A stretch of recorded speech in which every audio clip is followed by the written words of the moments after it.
I must express real sorrow. I was not there with you to address you face to face, to talk to you, to engage in a discussion that I have kept with Australian friends over a long period of time. My first visit to Australia was in 1989, and I visited Australia 2 or 3 times after that,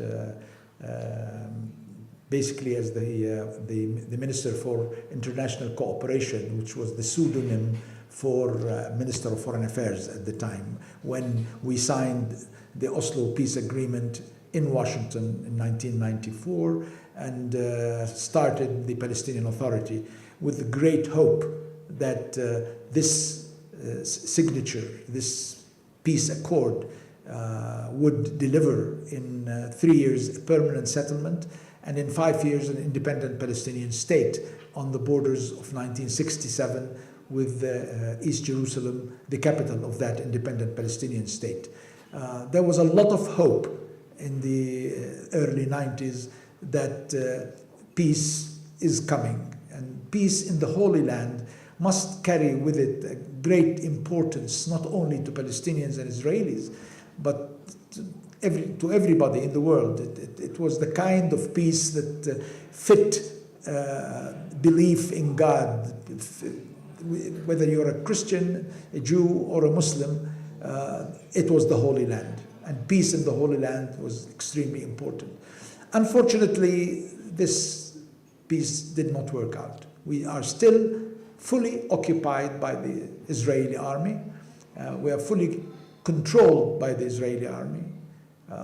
The Israelis withdrew unilaterally from Gaza and encircled Gaza and bombarded Gaza 3 times in the last few years, 2008, 2009, 2012, and 2014, and destroyed most of its houses and infrastructure and encircled it and separated it totally from the West Bank. In the West Bank, there is nothing but a colonial settlement project that is proceeding with impunity to take over most of the land in the West Bank. When we signed the Oslo Accords in Washington in 1994, there was 160,000 Israeli colonial settlers in the West Bank and Gaza. Today, there are close to 700,000 colonial settlers. That is, in 24 years, instead of ending the colonial settlement program and ending the Israeli occupation of the West Bank and Gaza, instead, the number of colonial settlers have quadrupled, in fact. And today, 62% of the area of the West Bank, labeled Area C in the agreements, which should have been totally evacuated in 3 years after the signature of Oslo. This agreement has not been fulfilled, and this 62% Area C is today inhabited by 400,000 Israeli colonial settlers and 100,000 Palestinians. So in effect, in 2/3 of the West Bank, there is now an Israeli colony, which really covers all the agricultural land of the West Bank, all the water resources of the West Bank. Palestinians in the West Bank today are simply in cities and towns and big villages. They're not anywhere where they can really develop their agriculture or make use of their water resources. In fact, if you look at the statistics, 92% of the water resources of the West Bank are taken over and used by the colonial settlers, the 700,000 colonial settlers, and 8% of our water is used by 4.5 million Palestinians in the West Bank and Gaza. What has really emerged out of the Oslo Agreement is catastrophic in more ways than one. Today, the speed with which the Palestinian East Jerusalem has been taken over by the Israelis, where the Palestinians are considered residents of East Jerusalem rather than citizens of their own birthplace in their own town and country. They are harassed everywhere. If they leave for a few years and come back, they lose their right to reside in their own hometown and the hometown of their grandfathers and ancestors. So what really is the status quo today is totally unsatisfactory and does not really fulfill any of the commitments that the Israelis have signed for back in 1994. That is not to say that there was no achievements whatsoever. No, between 1994 and 1996, during the administration of the late Prime Minister Rabin and then Mr. Peres, there was some progress. About 200,000 Palestinians came back into the West Bank and Gaza from the Palestinian diaspora all around the world. There was a Palestinian Authority established. The Israelis withdrew from major cities and towns in the West Bank and Gaza, starting with Gaza and Jericho and then extending to Nablus and Hebron and Tulkarem and other places, excluding East Jerusalem, of course.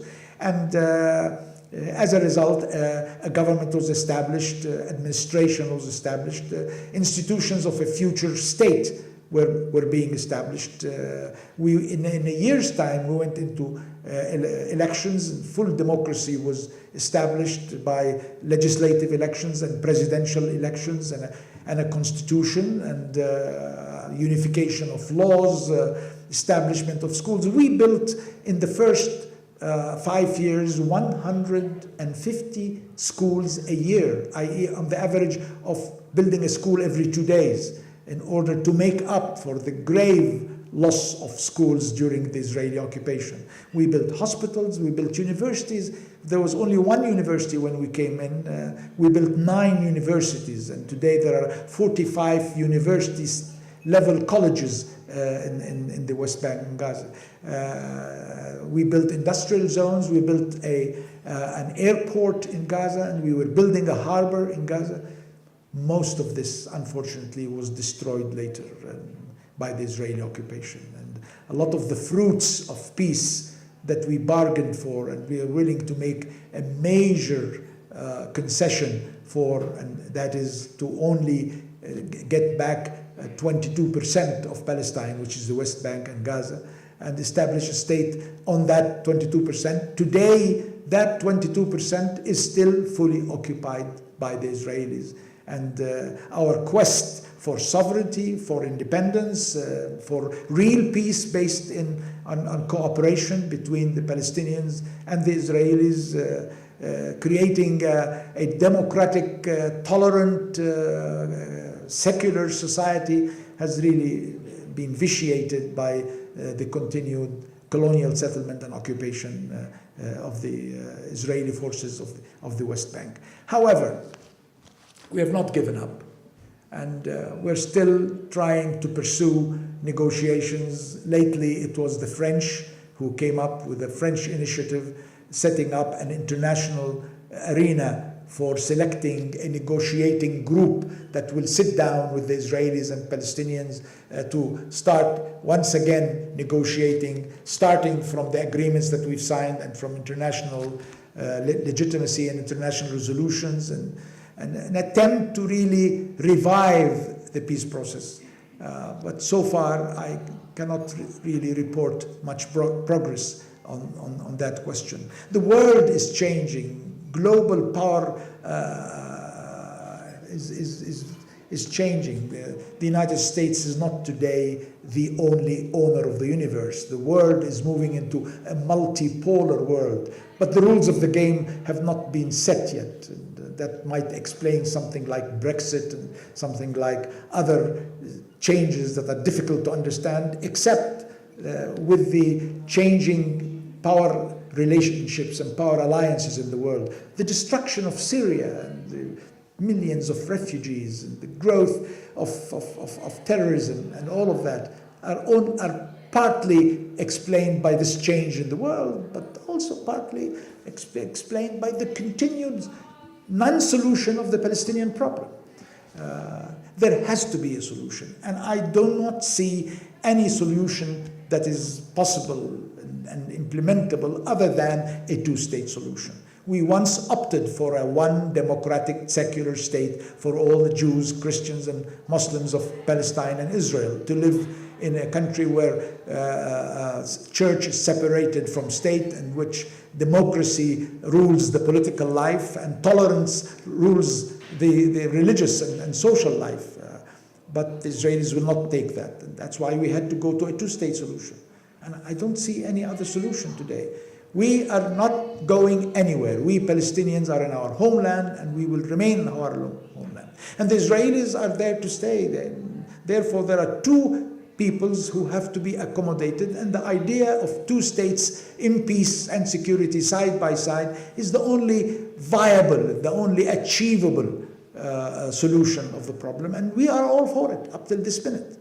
We have our own problems. We have to achieve our own internal unity. We have to rebuild our own democracy. And may I tell you that the reason I'm not in Australia is I am one of those planning for the National Congress of Fatah to be held here in Ramallah on the 29th of this month, November. It's the first time we have a Congress since 2009, that is in 7 years. And therefore, our full return to democracy within the major political party, secular democratic political party, Fatah, is also a beginning of national elections for a legislative council and for a president. Therefore, reviving democracy is something we are going to build. Reviving our economy, make it more self-sustainable is part of our goals. Extending our relationship to the rest of the world, seeking support for a peaceful process that has been really very difficult to achieve so far, to end the Israeli occupation, to end the colonial settlement program, and build a democratic, secular society that is prosperous and peaceful and secure in Palestine. And therefore, I'd like to conclude by saying that we look to Australia for support. When I first came to Australia, I was really quite happy to meet with Australians, to see the change of Australia into a rainbow society, to see Australia opening to the world despite all the physical distance that separated us from Australia. Australia was represented in the Palestinian Authority, and the Australian people and government and NGOs contributed to important projects in Palestine, helping to establish the institutions of the coming Palestinian state in peace with Israel. I had a chance to meet with the Australian Jewish community at the time, and I had a chance to meet with everybody, really, that was willing to see me, and including the foreign minister at the time, Mr. Gareth Evans, who became quite a good friend, many others in your parliament. But you are too far away. I mean, it was very difficult for me to continue my trips to Australia, and I really wanted very much to have come this time, had it not been for the Congress that I am part of its organizing committees. We look to Australia to help in bringing back a peace process, in supporting the rights of the Palestinian people, in supporting the creation of an independent Palestinian state that is secular, democratic, progressive, in peace with its neighbor, to end the conflict and bring real peace to the Middle East, is something I know would be part of the objectives of Australians, even though they are so far away. I promise to come the next time I have an opportunity to come to Australia. I like your country very much. I like Sydney in particular. I've been to Melbourne and to Canberra, of course, and Brisbane, many other places. And I wish Australia prosperity and peace and security and progress in the future.